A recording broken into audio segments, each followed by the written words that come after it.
The movie starts with a woman walking barefoot in heavy rain to meet a shaman. She gives him her husband's and child's horoscopes, begging for help. The shaman refuses at first, saying it's too dangerous, but then agrees out of pity and takes the horoscopes to his master. He performs a ritual, burns the paper, mixes the ashes in water, and gives it to the woman to drink. After drinking, she looks possessed, but still begs him to save her child. The scene then cuts to Wang, who's dreaming about his girlfriend Jing. Suddenly, she turns possessed in the dream and tries to kill him. He wakes up in panic. His arm is burned cause he fought a ghost 1 year before. Wang meets Jing, but he still hasn't proposed to her. Their friend Zichen shows up, and the three of them plan to do a ritual that evening. It's revealed that the woman from the start is Jing's aunt, who is now missing. The group decides to use her horoscope in the ritual to find her. It's not just Wang, Jing, and Zichen doing the ritual. Some students from the boxing school also give their horoscopes and say they're joining too. That night, the same shaman from the opening lights a candle in front of a god statue. More people start arriving, walking in like they're unconscious, as if something has taken over them. Meanwhile, at Wang's house, he's getting ready to leave. His family runs a temple, and they worship a powerful divine god. Before heading out, Wang takes the statue of that god. As soon as he does, the light in the temple flickers, showing that the protective power has left along with the statue.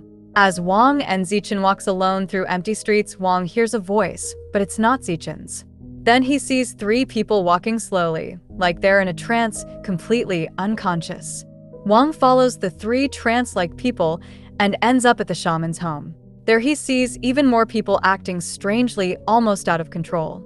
The shaman hits one of them with a bunch of lit incense and gives ritual water to another man who keeps repeating that he wants to win the lottery before drinking it. While all this is happening, Wang notices a strange woman whose face is completely covered with cloth. On the other side, Jing is all set up and ready for the ritual, waiting for Wang. But instead of him, only Zichen shows up. He says something doesn't feel right and that he doesn't want to go through with the ritual anymore.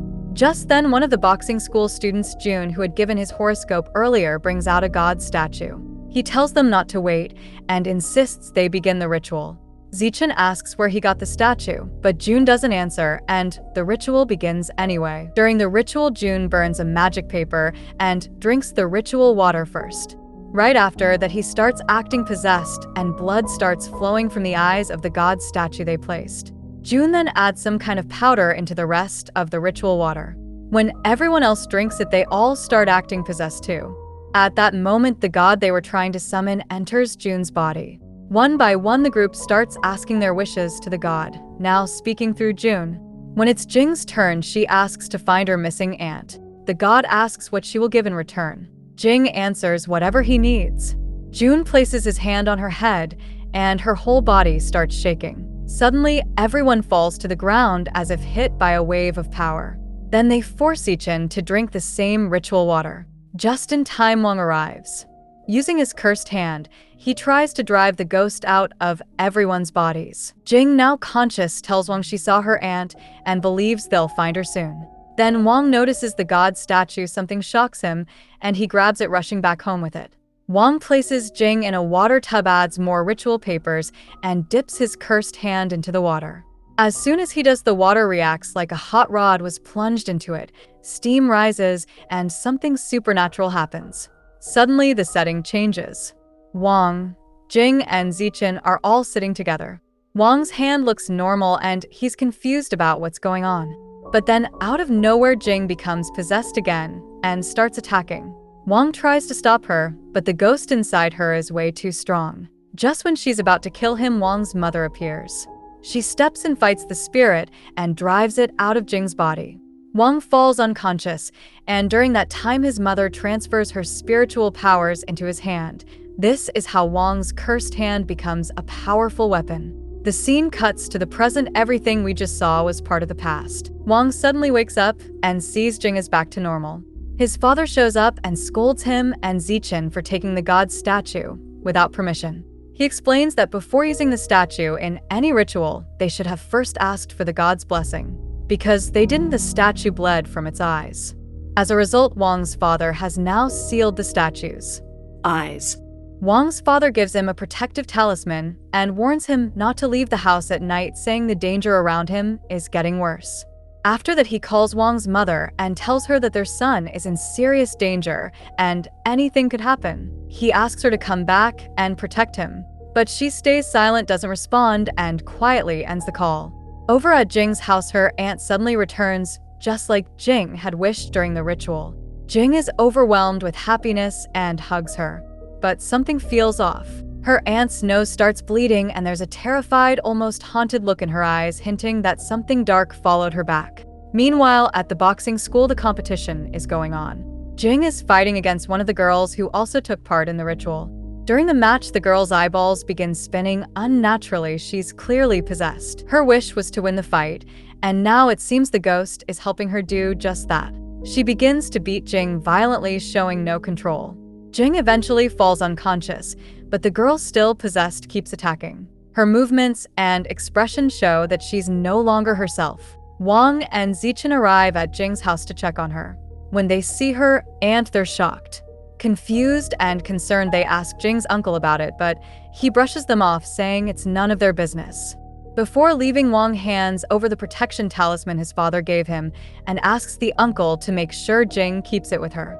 Later that night, back at the boxing school, Jun steps out of the storage room. He gets a phone call, but when he answers, there's only strange, distorted voices, nothing he can understand. Suddenly, the voices grow louder and seem to surround him. Terrified, he runs to the sink and frantically washes his hands. Then he hears a chilling voice saying, "You must pay your debt. You made a promise." The water from the tap turns into blood, and Jun starts vomiting blood too. He's completely overwhelmed as the spirit begins to take control of him. Out of nowhere, one of the lockers bursts open. Jun, now possessed, crawls into it on his own. The locker door slams shut behind him, and blood begins pouring out from the gaps. Meanwhile, another girl who is part of the ritual also faces a terrifying fate. Her life ends in a horrifying and unnatural way, suggesting the spirit is now hunting everyone who made a wish. Back at home, Jing is still unconscious. Her uncle quietly places the protective talisman Wang gave him beside her and sits down in sorrow. Suddenly, he hears a soft lullaby playing in the distance. He follows the sound and finds Jing's aunt in a dimly lit room, gently singing to a creepy witch-like doll as if it were a baby. She looks up and says, "Our child is coming back soon. We need to clean the room for him." The uncle tries to explain that their child is gone, but she refuses to listen.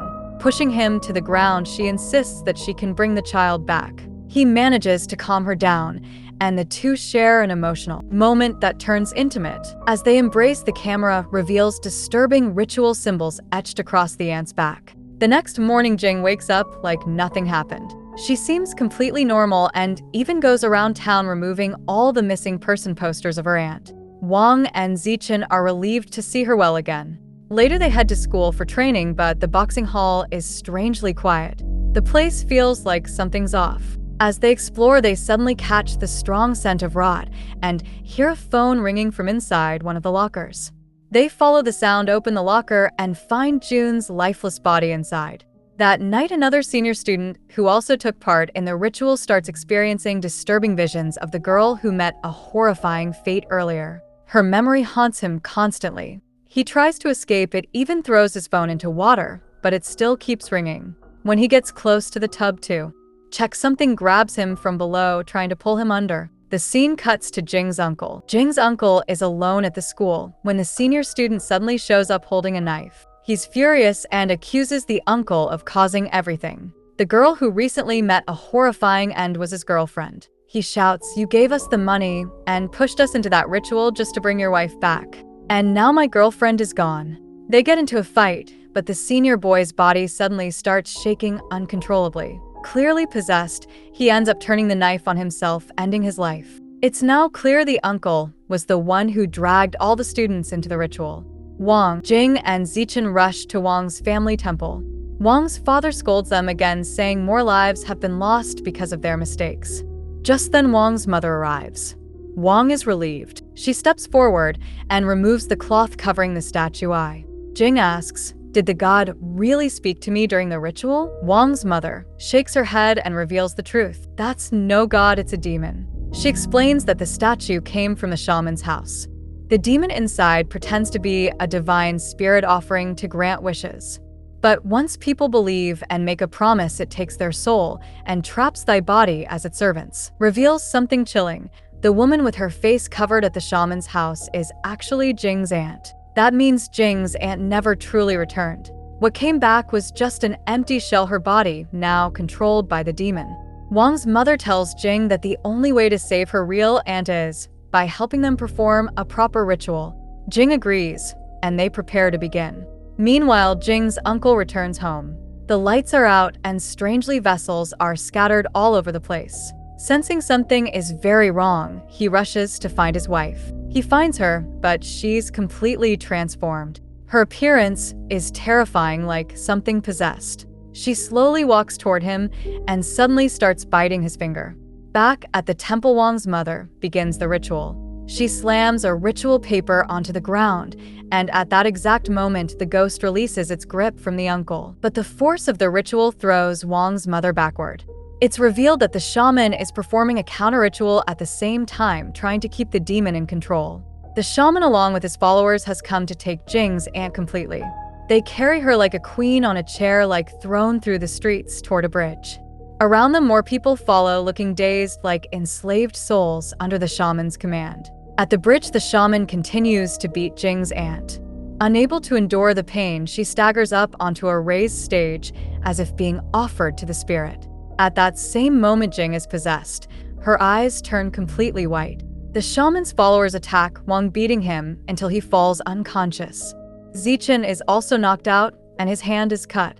Drops of his blood are collected into a ritual bowl. Suddenly, Jing snaps back to normal. She looks at her aunt and pleads with the spirit, begging it to let her go. But the ghost responds coldly. She will remain mine until her debt is fulfilled. Jing offers herself instead. Take me, let my aunt go. The ghost agrees. It tears its own hand open and presses its blood-soaked palm onto Jing's forehead. At that moment, the spirit fully enters Jing's body. The first to fall is the shaman himself. He had been chanting endlessly, asking for liberation, and the ghost grants it by ending his life on the spot. Wang suddenly regains consciousness and sees what's happening. He rushes forward to save Jing, but the ghost lifts him effortlessly with a sinister laugh, saying, "Do you think you can stop me?" Just then, Wang's parents arrive. His father grabs hold of the spirit, trying to restrain it, while his mother moves in with a sacred knife meant to destroy the ghost. But Wang stops her, yelling, "No. If you strike now, Jing will be lost." Refusing to give up on Jing, Wang decides to face the spirit alone, ready to fight with everything he has to save her. Wang steps forward and holds Jing tightly with his divine empowered hand. The ghost inside her screams, weakening with every second. As its power fades, Jing begins to remember all the moments she shared with Wang, their memories, their bond, and it gives her strength. The spirit slowly dissolves and Jing collapses into Wang's arms, finally free. The scene then cuts to a few days later. Wang's mother is seen leaving again, continuing her work, helping others who are haunted or suffering from spiritual disturbances. Wang and Jing are both safe. The scars on their bodies remain, but the danger has passed. Jing's aunt is also alive, rescued from the demon's control, though now she's in a wheelchair and unable to walk. It's revealed that in the opening scene, when she begged the shaman to save her child, he used that desperation to trap her as a servant to the demon. Though she's free now, her child sadly did not survive. With the demon destroyed, the dark ritual broken, and the survivors finally at peace, the movie ends. Hope you guys enjoyed the movie. If you did, don't forget to like and subscribe for more awesome recaps. I'll see you in the next one. Bye for now.